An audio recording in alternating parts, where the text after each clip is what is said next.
What's going on, everybody? This is Afro Think Tank. Today we're going to learn about the complicated history of the transatlantic slave trade and who benefited, right? Because the thing is, we got European Americans and Europeans in Europe who are saying, why should we have to pay for something that happened hundreds of years ago? That's not us. We didn't do it. Why should we have to pay reparations to black people globally, right? As they sit on a foundation built off the backs of our ancestors. You see, European nations, as you see them now, you know, the places you like to vacation to, you know, the Netherlands, where you go there and it just seems like those Netherlands people, them Denmark and all, they're so advanced, right? They got so many things going on. They doing hydrogen, they got nuclear energy, they seem to be so progressive. And you go back and you think, well, what do these people have in a land that has, limited resources? How did these people, these Dutch, these people from Denmark, these Netherlands people, how did they get so financially successful? Why are they so rich? Why are their nations so liberal? To the point to where they're the shining example of what America should be, right? If it was able to, get out of its own ass and be, right? But it can't, right? How did they get so much more advanced than everybody else? How did France build itself up? Why does France have so much infrastructure? Why do they sell so much chocolate when they don't produce chocolate? How are they trading gold with other people and they ain't got no gold, right? How do they finance their countries, right? Spain, Portugal. You look at Spain, look at Portugal. Why are they so developed? Where do these industries come from? All the places that the current Europeans use to sustain themselves, their government systems, their welfare programs, right? Their infrastructure, right? All this culture they say they got, which is, like we know what their culture is. It's stealing other people's cultures and melding it into their societies and saying it's theirs, right? How did they get here? Keep in mind, these are the same people that say, we ain't got nothing to do with it, but they have everything to do with it because they still benefit from what their ancestors did, rape, murder, and pillage, right? And we, the descendants of those, we still deal with the economic downfall of having done all this work and not gotten compensated for it. And we know Europeans believe in reparations because the slave owners got reparations more than once. Right? Currently, right now, Donald Trump is trying to get reparations for the January 6ers because he believes that if you were arrested because you wanted to kill the vice president and stop the process of a clear and fair election, right? If you were a terrorist, a white European American terrorist, and you wanted to go kill some people and you got held accountable for that, you should be compensated. You should be given reparations. You should be let out of jail and given reparations. So we know white people do believe in reparations. They understand the concept of repayment, right? But I think we as Americans, if you notice, and I think globally, if you notice, that time period of slavery, outside of every now and then talking about, oh yeah, there was slavery, we don't even talk about the explicit details, the intricate details, the real players, right? You still got black people walking around saying, black people sold black people into slavery as that is the end all be all and that's all they need to know, right? Like they just say, oh, black people sold black people into slavery because they're so weak-minded that they actually listen to the white people who told them that black people sold black people into slavery, which didn't. That's not the story, right? White people sold black people into slavery. It was white people, right? Because they benefited.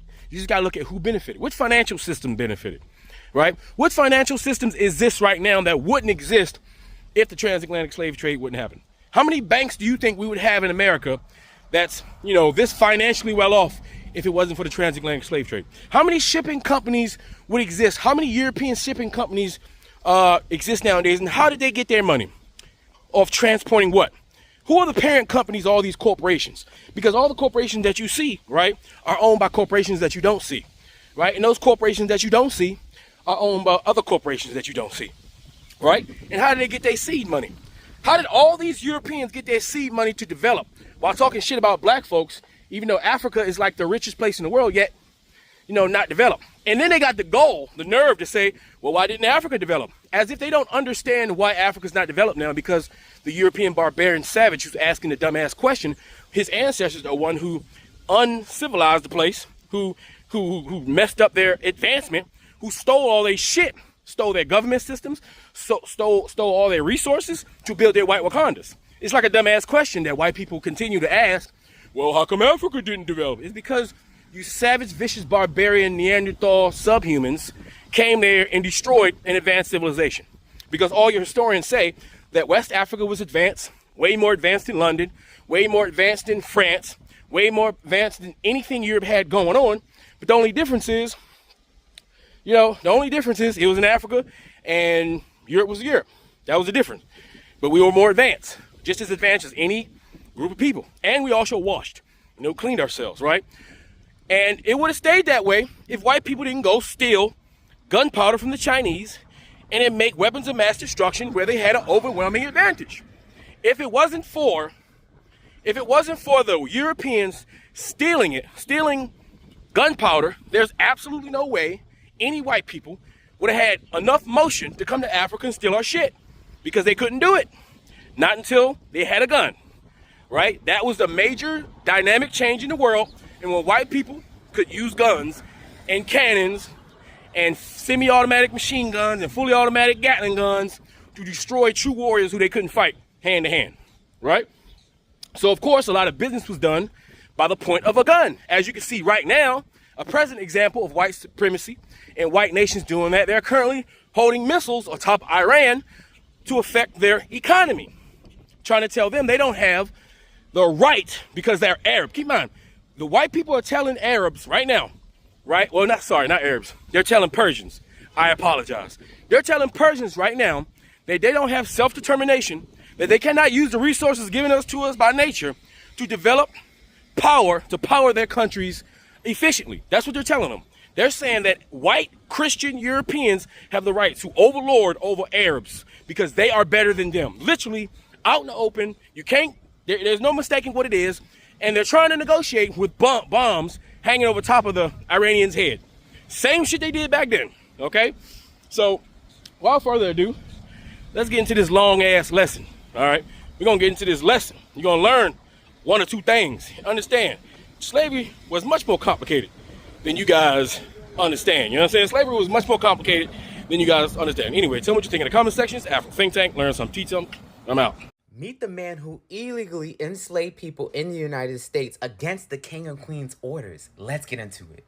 This is Edmund Molyneux, and he became the British consul to the United States in 1831, and he resided in Savannah, Georgia. Instead of Edmund doing his job as a British consul in the United States, he decided to have some fun with the American aristocrats. In 1835, he married Eliza Johnston. Eliza came from the land-owning elite. Her family enslaved hundreds of people. Her father, Colonel James Johnston, came from a wealthy family, and her mother, Mrs. James Johnston, came from an aristocratic Scottish family, the Houstons. Her father was none other than Sir George Houston. Edmund and Eliza lived in this house in Savannah. They were very wealthy and had a typical English household with a governess and all. But if enslavement was legal during this time in the United States, how was Edmund doing it illegally? Because Edmund was a British subject. He wasn't supposed to enslave anyone, let alone participate in the trade. The Earl of Aberdeen sent Molyneux a letter to ensure you're not supposed to be participating in the slave trade. So if you are, stop now. And what did Edmund do? He said what they don't know won't hurt them. And he even helped other British Americans participate in the slave trade. Edmund Molyneux even tried to re-enslave a free family that Frederick Douglass was associated with. Yes, this is the Johnson home in New Bedford, Massachusetts that provided Frederick Douglass sanctuary when he ran north. This was also the home where Patrick Gibson, an enslaver from Georgia, bore his mistress and her children so they could be free. There was one major obstacle in front of the Gibson girls and freedom, and that was Edmund Molyneux. And that's because Patrick Gibson, their father, had willed them and his entire estate, including the other 30 enslaved people, to Edmund. Edmund Molyneux said he would take the girls to Jamaica where they would be free. But when word got around that he referred to the women as slaves, all hell broke loose and the whole town was in an uproar, and they said, do not give Molyneux back the Gibson girls, and they remained in New Bedford. Edmund continued on participating in the plantation aristocracy, and this was one of his favorite homes, Brookland. Brookland is located in the Flat Rock District, which is the surrounding Asheville area in North Carolina. The most famous home in this area is Biltmore, the Cecil Vanderbilt home. But during that time, Edmund was rubbing shoulders with the land-owning elite such as Governor Wade Hampton, as well as the de Choiseul family, an aristocratic family from France, cousins to the king who owned this home. Princess Diana's family, the Barings, were also residing in the area. Princess Diana's great-great-grandmother, Margaret Baring, was a cousin to Charles Baring. They were at one time one of the richest families in the world. So despite Molyneux receiving many letters from the King and Queen's Council to stop participating in the slave trade, he did not stop. Thank God he wasn't able to re-enslave these two beautiful women. See what happens when you don't enforce the law? Oh, the irony. The British abandoned America after the Revolution, but they end up expanding American slavery. Thomas Jefferson originally drafted a blistering passage in the Declaration condemning Britain for forcing slavery onto the American colonies. That passage is deleted, but the accusation is clear. Fast forward 30 years, Jefferson, as president, now needs money to buy the Louisiana Purchase, and the very power, Britain, that he once condemned becomes indispensable. Britain gives him the money and they get the last laugh. Look, when the Revolutionary War ends, Britain has lost political control of the US, but not economic control.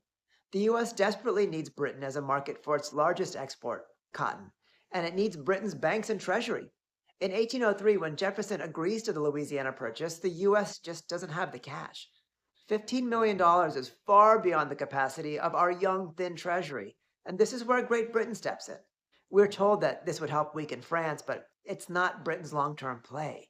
Jefferson's imagining a westward expansion as a way to promote small farmers, relocate native peoples, and perhaps even dilute or maybe even end the plantation system altogether.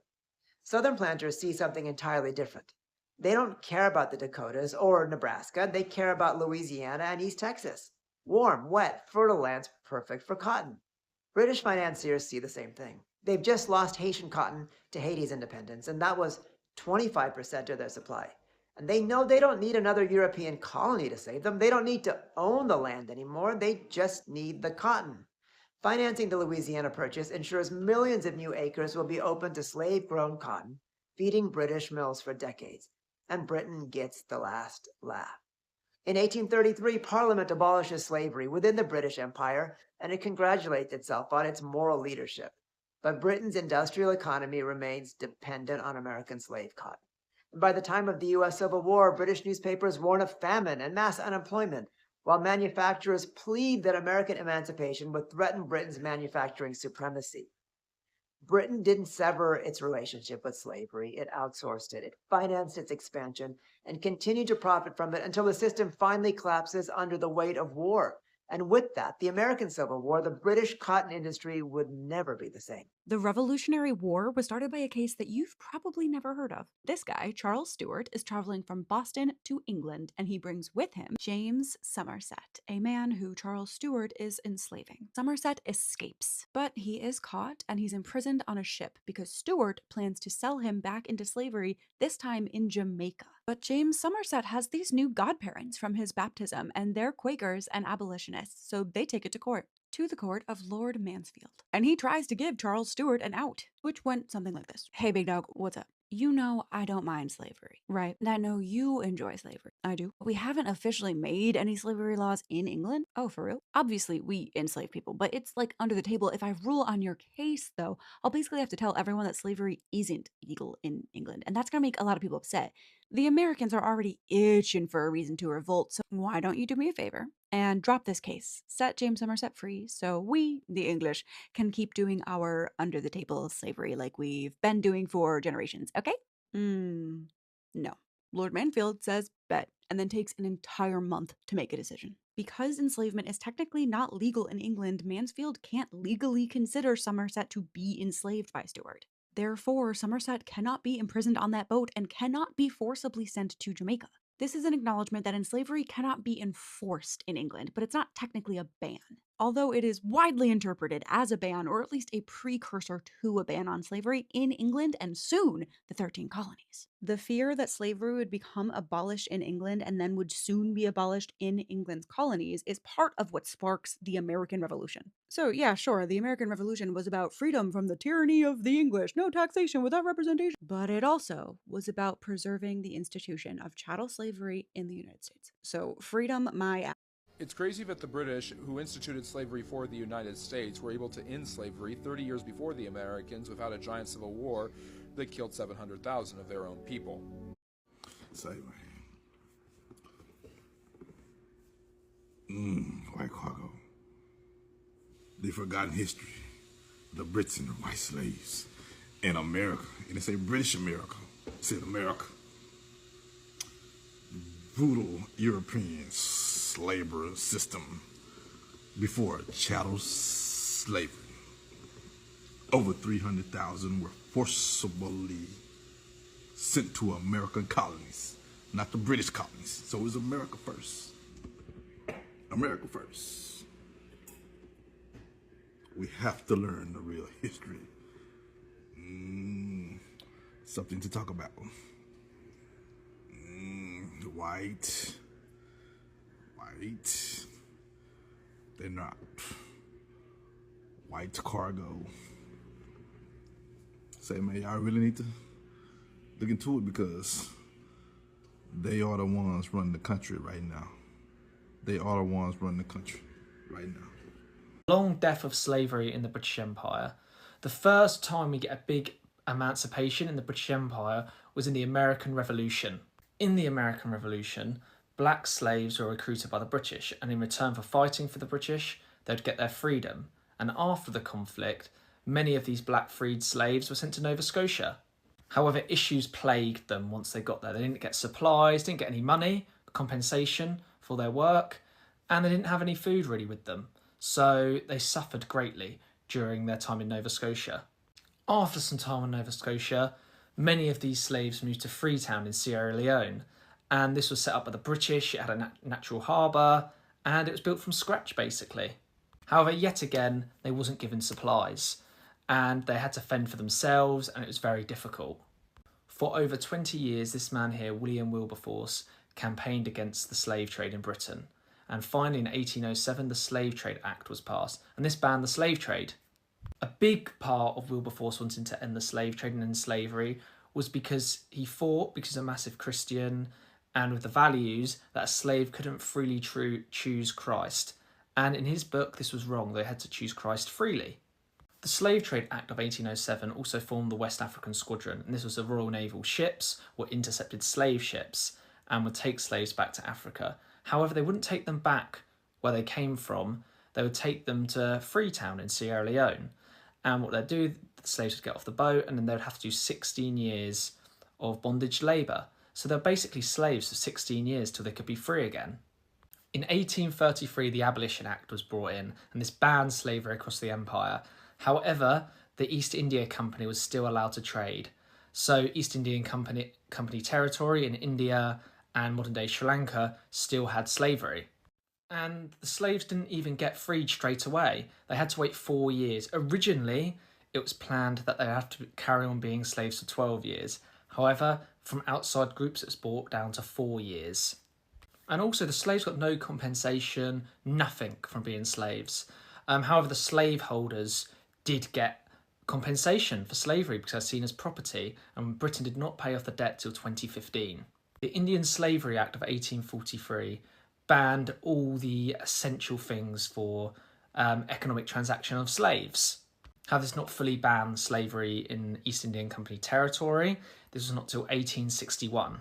By 1861, Britain ruled India directly, and they criminalised slavery. Originally in 1843, many East Indian Company civil servants were worried and feared the reaction of Muslims and also Hindus, and they were worried about a mutiny kicking off. Truth or lie? Britain ended slavery before America did. Lie. What Britain actually did was convert their labor system without interrupting any profits. Let's start with the money. In 1833, when Britain abolishes slavery in law, Parliament pays £20 million to slave owners as compensation, 40% of their national budget, billions in today's dollars, one of the largest government bailouts in British history. In fact, British taxpayers, including working people, only finished paying off that debt in 2015. So no, abolition did not dismantle the plantation economy, it ensured it. Let's look at sugar. The British Caribbean sugar plantations, they didn't disappear after abolition. They kept producing, they kept exporting, they kept enriching Britain.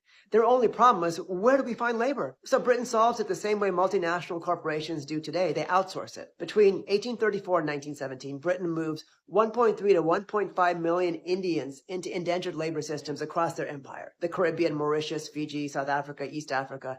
These workers, they're overwhelmingly poor, illiterate, and low caste, and they sign contracts they can't read.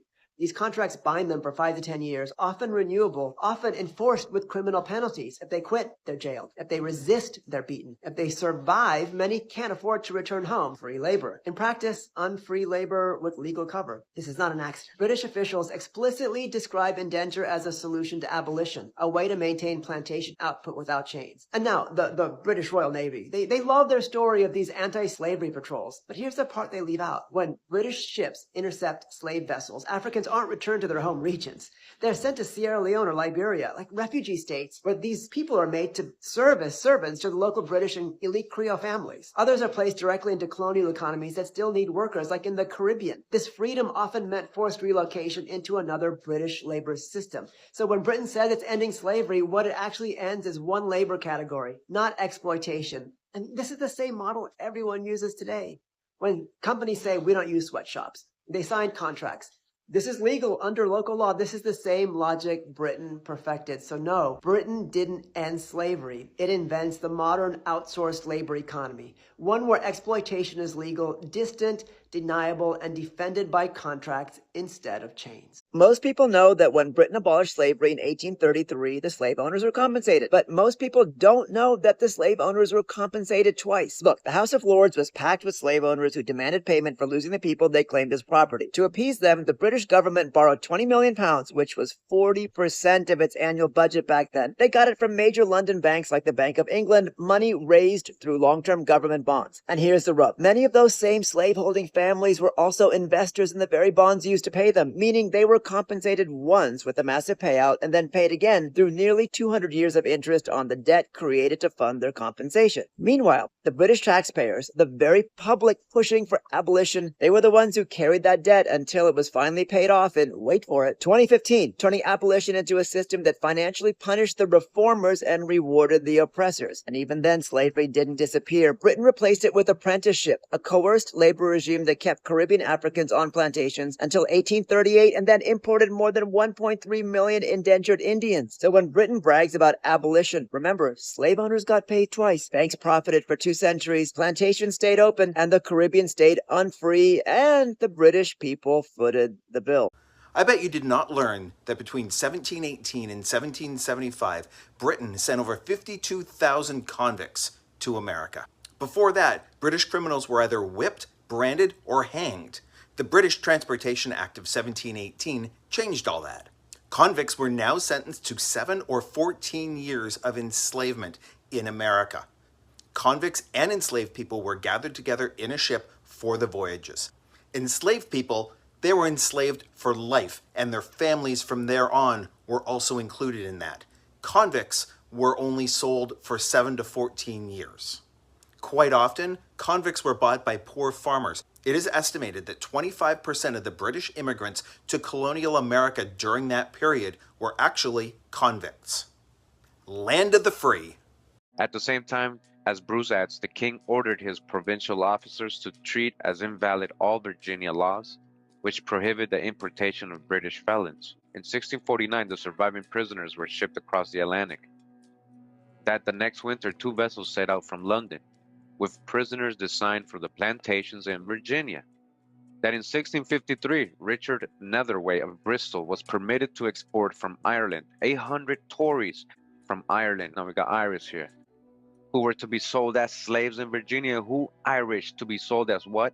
Slaves in Virginia. These are not Africans. Maybe someday people will learn that this argument is never the flex that they think it is, because first of all, Who indentured the Irish who came to the American colonies as servants? The same people who forced enslaved Africans to the American colonies.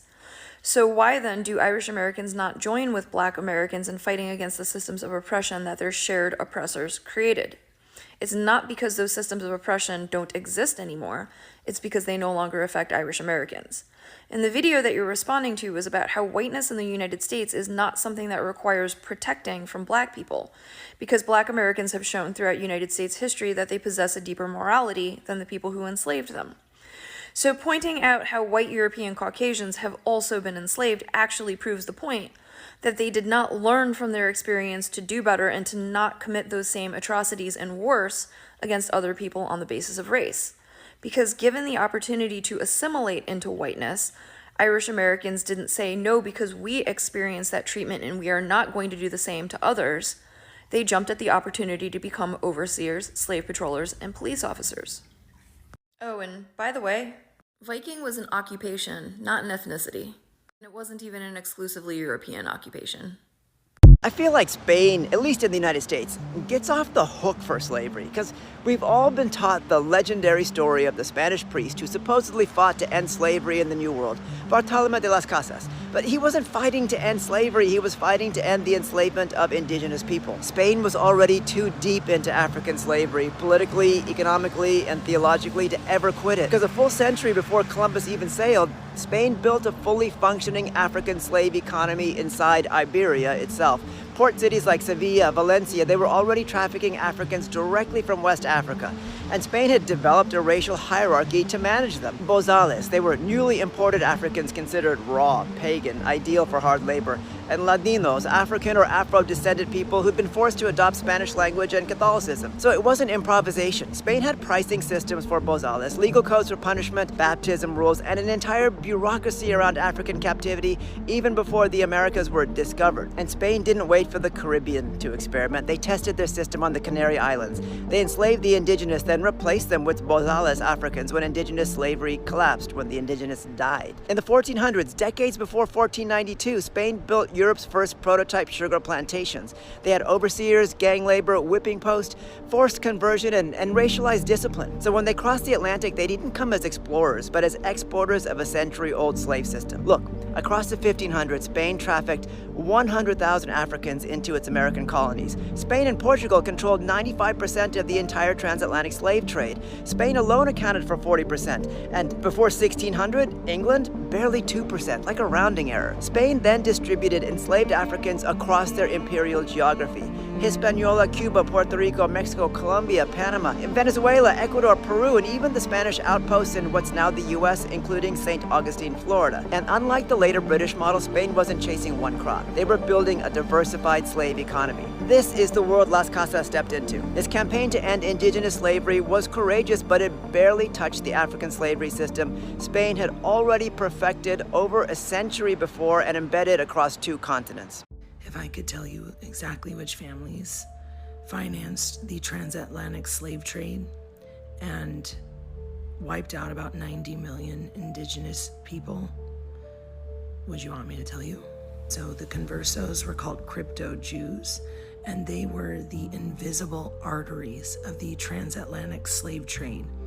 They only intermarried within their specific families. It was the Carvajal family, the Rodriguez family.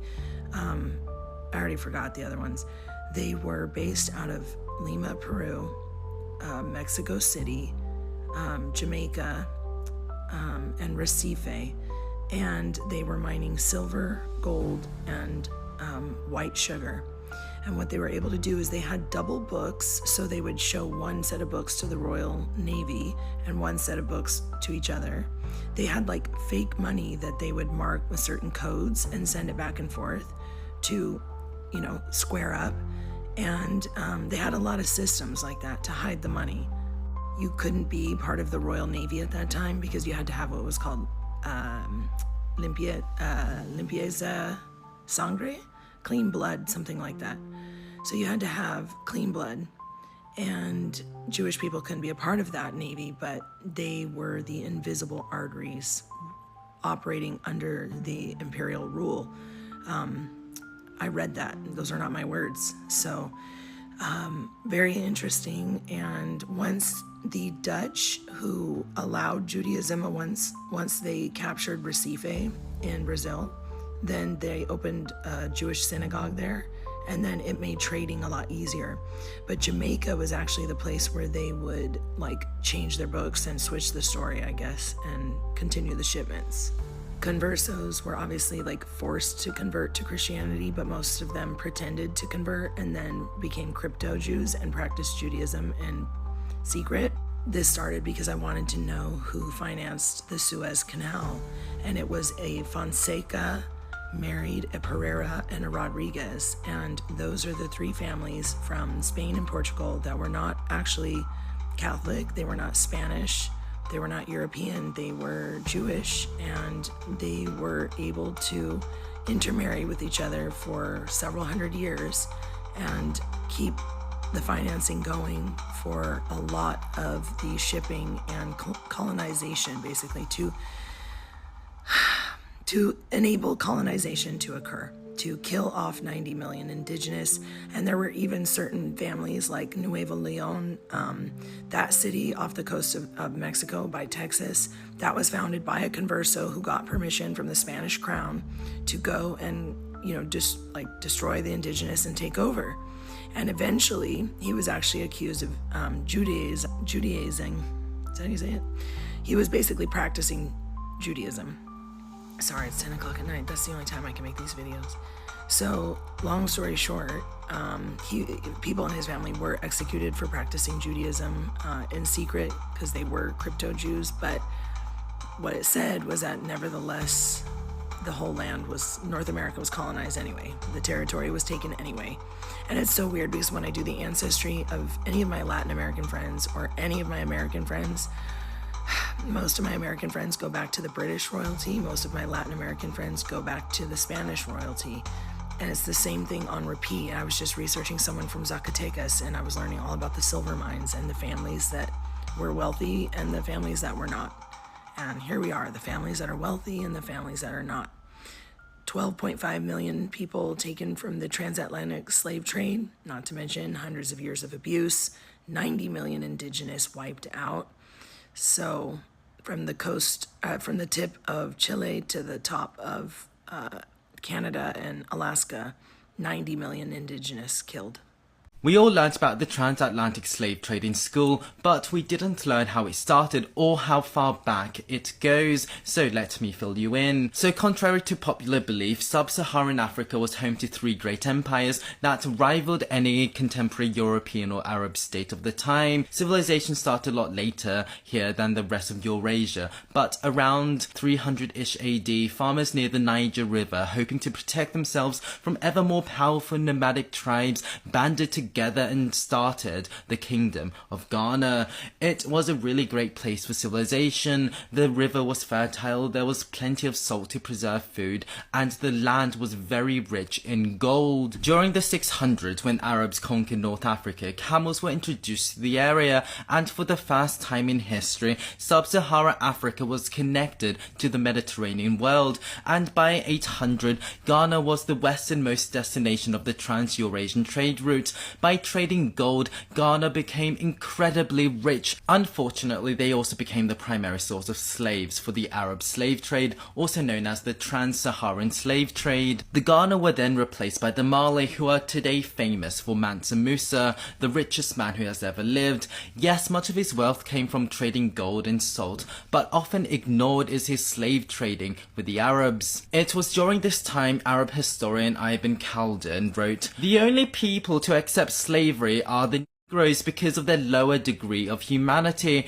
their place being closer to the animal stage." Then in the 1400s, the Songhai started replacing the Mali. They peaked with Askia the Great, who took power in 1492-1493. Now this was the year that something else monumental happened on the other side of the world. Christopher Columbus had just discovered the Americas. Keep that in the back of your mind. Near the end of his reign, he started going blind, and his power was usurped by one of his sons, Musa, and this illegitimate palace coup resulted with a terrible civil war that lasted 2 decades. It decimated the population, trade routes and gold mines. The economy was in tatters, and these African armies were also very dependent on cavalry, and these horses had to be imported from North Africa and Europe at great expense. How to pay for them when you have no gold? Well, because of the abundance of prisoners of war captured by all sides during the Civil War, they were paid using slaves. Lamenting these events, the Timbuktu Chronicles asks, what caused the ruin of the state of Songhai and compelled God to throw it into disorder?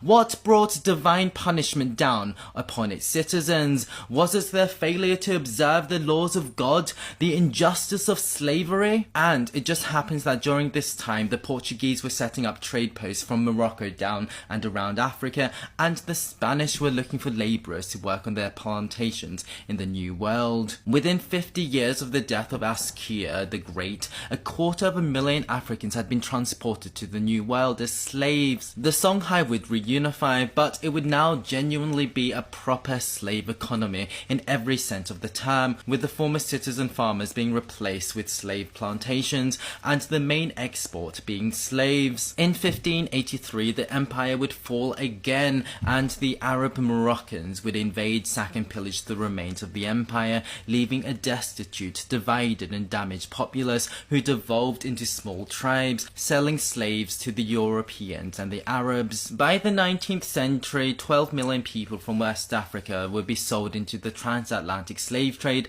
and perhaps 17 million were sold into the Arab one. West Africa was ruined. And on that somber note, thanks for listening. This is Pope Nicholas V. He's the one that wrote the papal bull to enslave all black people. That was him right there. He instituted the transatlantic slave trade. Now give me Santa Claus. They call Santa Claus Center Claus on the right. Their Santa Claus is Pope Nicholas V. That's Saint Nick, jolly Saint Nick. Now, there were 2 Saint Nicks, one in Russia who gave gifts on Hanukkah, but not that one. It's the other one, Pope Nicholas V. That's what this is in honor of. So see how there's Santa Claus, or Santa Claus wears red, gold, and white. He wears the Pope's hat. Okay? Yeah. Give me the next image. Now, you may ask yourself, okay, that's Pope Nicholas V, Saint Nick in the center. But who are these 2 black people on the side? Remember, Pope Nicholas V instituted the transatlantic slave trade. One of the first places they started to conquer was Spain and Portugal, the Iberian Peninsula, where the Moors, the word Moor is Latin meaning blacks. They conquered our people in Spain and Portugal and enslaved us. That's why Pope Nicholas V, Saint Nick, has Santa's helpers. The helpers is a euphemism or a nice way of saying slaves. I don't need Black America to be ignorant to this subject. When people say Africans sold their own, in the transatlantic slave trade, 20% of the Africans that were sold across the America were sold to them by Muslims. And those black Muslims were forced to be Muslims in the Muslim Peace Treaty during the first slave trade. It was the East African slave trade. They invaded the sultans, the Persians, the Indians. They invaded Africa. Yes.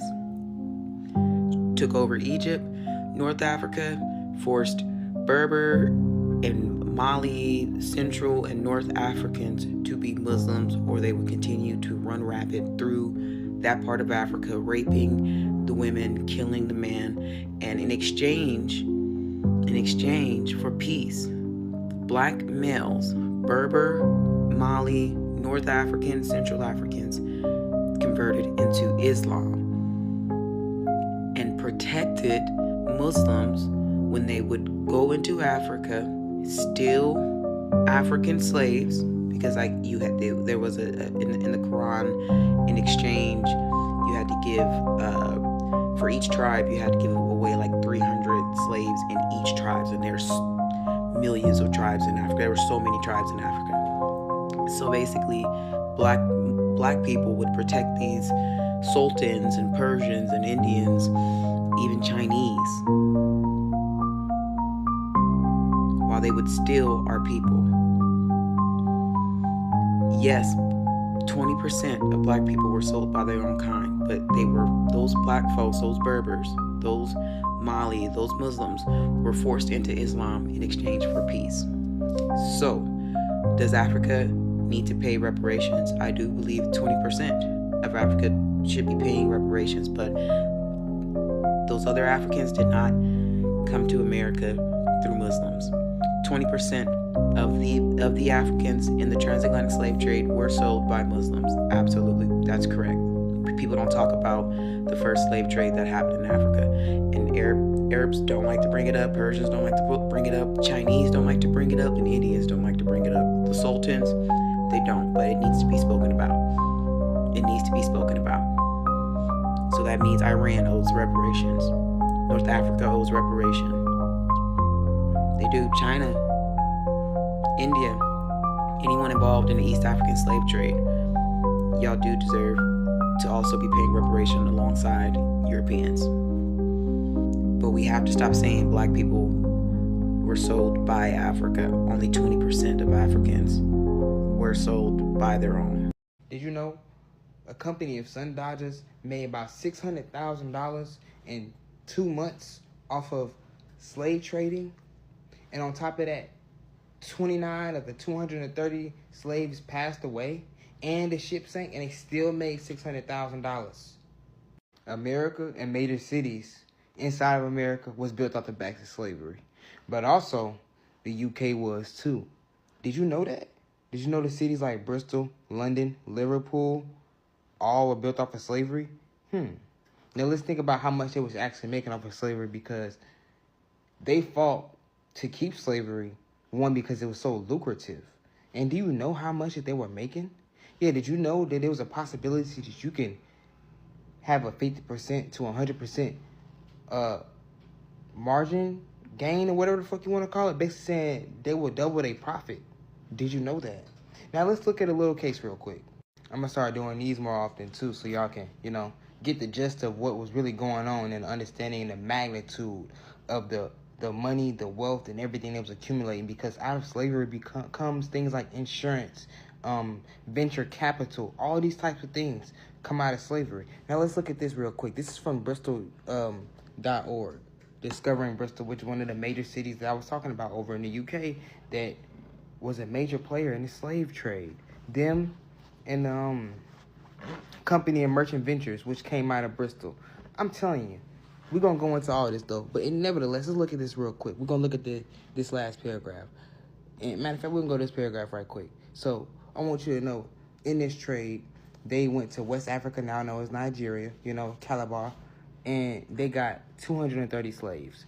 Prime slaves, which is crazy to call a person prime when we're talking about a human being in a function of work, because you're calling them a machine, basically. Like, you're saying they're a prime machine, they're prime cattle, they're prime.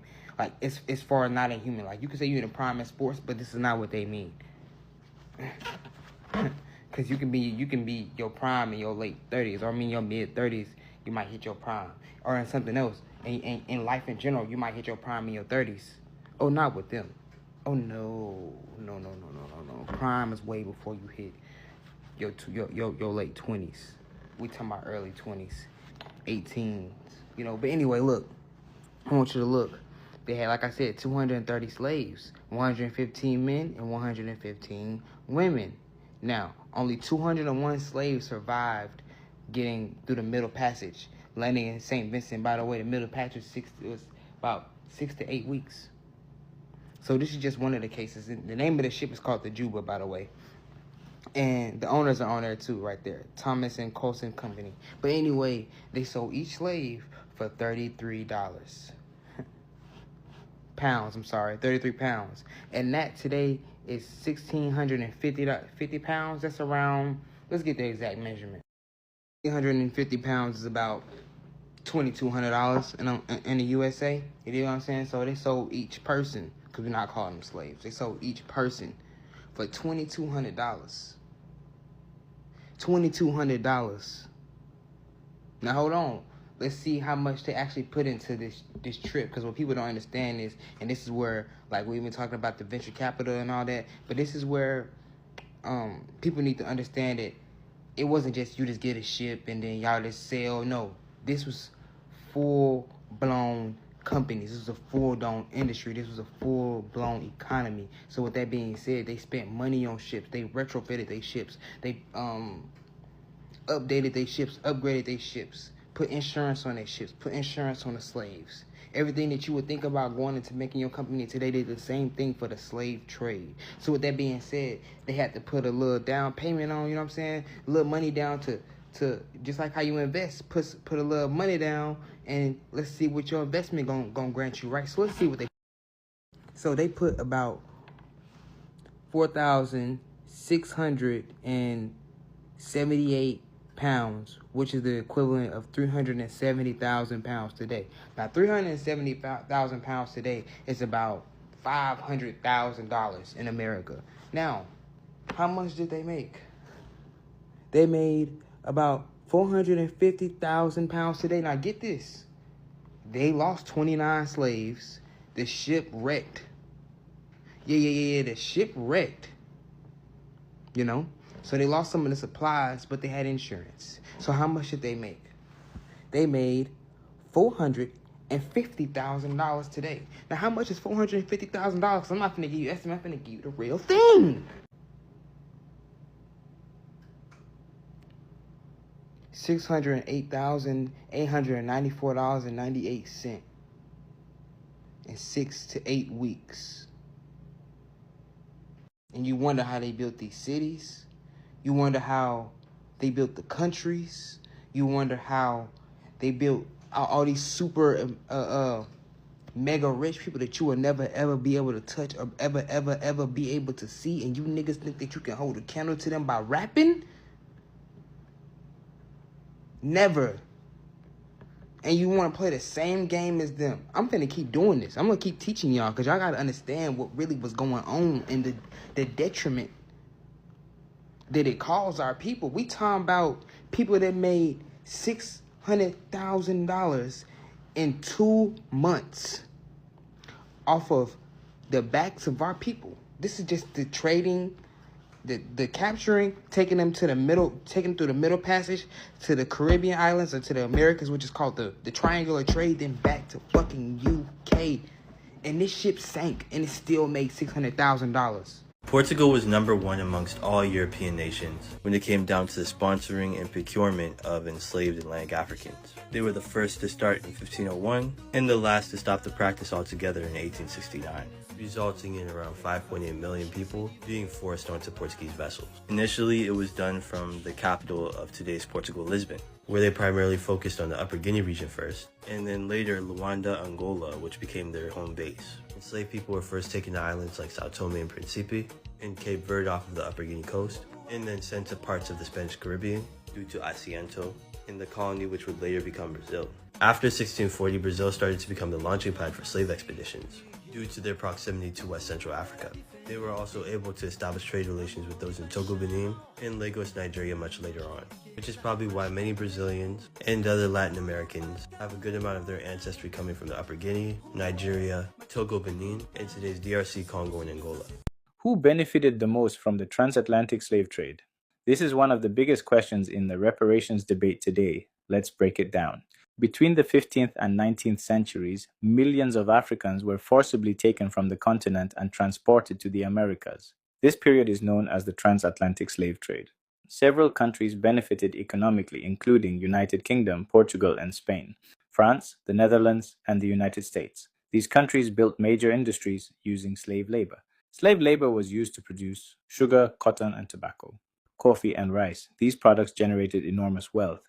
The profits from slavery helped build banks, fund industries, and develop infrastructure.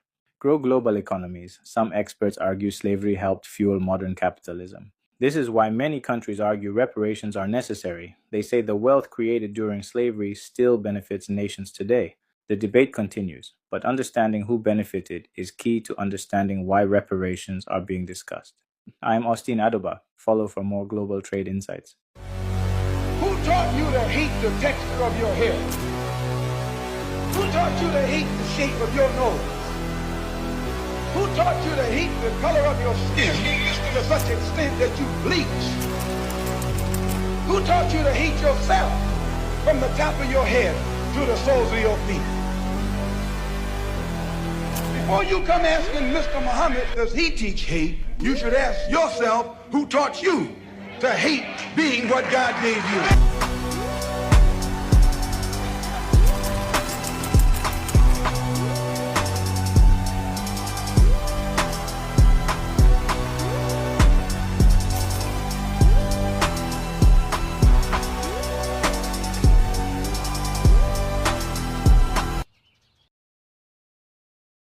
Free Sudan! Boycott diamonds and gold! Free Sudan! Boycott diamonds and gold! We most definitely cannot forget about the people of Sudan! Thanks for watching Afro Think Tank. Don't forget to like, share, and subscribe. And follow me on Substack and Patreon for more content. Remember, it's Pan-Africanism or nothing.